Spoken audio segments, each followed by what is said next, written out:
Aujourd'hui, il est question d'une petite merveille, à n'en point douter. Refractor a été révélé à la Comic-Con de San Diego en 2019. Il s'agit d'un coffret de 3 figurines, toutes des versions repeintes du réflecteur sorti dans la gamme Siege, avec des pièces ajoutées qui permettent d'obtenir un appareil photo très stylisé. Contrairement à la plupart des figurines actuelles, celles-ci sont des références directes au jouet original du personnage, reprenant notamment ses couleurs ainsi que la forme globale. À l'instar des Power Dashers, ce Refractor est la seule représentation semblable à son jouet d'origine. Ce dernier n'était trouvable qu'avec un système de points accumulés pour passer ensuite une commande par envoi, ce qui s'est traduit pour une popularité presque morte dans l'œuf pour Refractor. Par ailleurs, le coffret inclut une autre référence, elle aussi assez obscure, Kremzik, un petit monstre, espiègle et sournois, qui n'est vu que furtivement dans les rares fictions où l'on peut l'apercevoir. Il s'agit d'une pièce en plastique relativement souple, dont la petite taille peut effrayer. C'est un élément à surveiller pour ne pas le perdre, pour peu qu'il ne se montre pas fourbe. Lorsqu'ils sont séparés, les 3 composants de Refractor sont des cubes. Ce n'est pas un mode alternatif, mais il peut être considéré comme tel. À noter que les pièces exclusives à ce coffret sont également compatibles avec des exemplaires normaux, puisque seules les couleurs sont différentes. Pendant que vous voyez la première transformation, je voudrais vous faire un rapide historique du personnage en jouet, car il n'en est pas moins intéressant. Le premier était à l'origine un micro-change, jouet commercialisé au Japon par Takaratomi, distribué ensuite par Hasbro comme dit précédemment. Il faudra attendre 2014, soit 29 ans plus tard, pour obtenir une nouvelle version.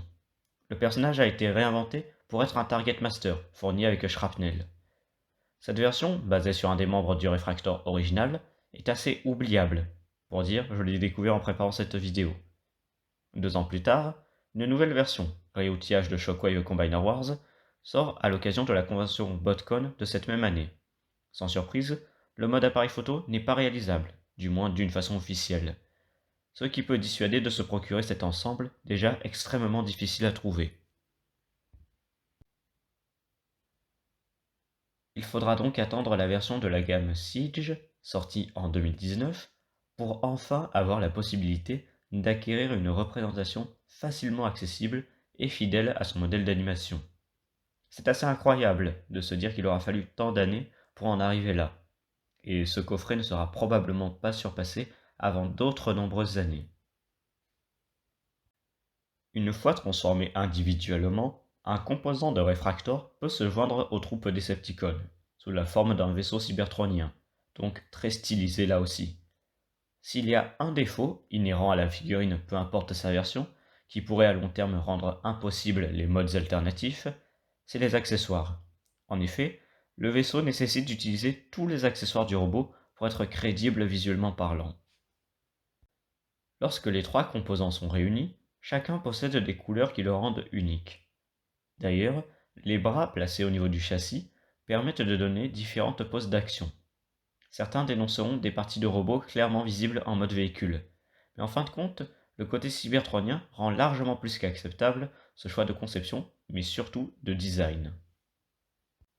La transformation vers le mode robot est elle aussi simpliste. J'en profite pour mettre en garde sur l'ordre des étapes. Le pare-brise doit être détaché avant de séparer les jambes, sinon toute la partie en plastique transparent se brisera. Ce détail mis à part, la transformation est globalement fluide, utilisant en grande partie les articulations du robot. Par ailleurs, pour revenir à l'historique du personnage, sachez qu'il a été réutilisé pour faire une figurine de Scrapface dans la gamme Netflix, en lien avec la série dans laquelle il apparaît.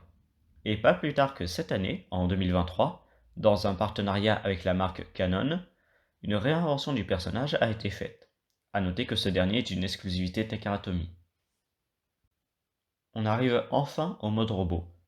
Vous le trouverez peut-être simple, ce que je peux comprendre, mais en main, il est vraiment joli. Il fourmille de détails, étant une version modernisée du modèle d'animation original, ce qui le fait passer dans les standards de la gamme à laquelle il appartient. Ses articulations le rendent très posable, là aussi dans les standards actuels. Certains déplorent l'absence de keyboard sur le robot tant qu'on ne lui donne pas ses accessoires. Cependant, cela le rend bien plus permissif en termes d'articulation.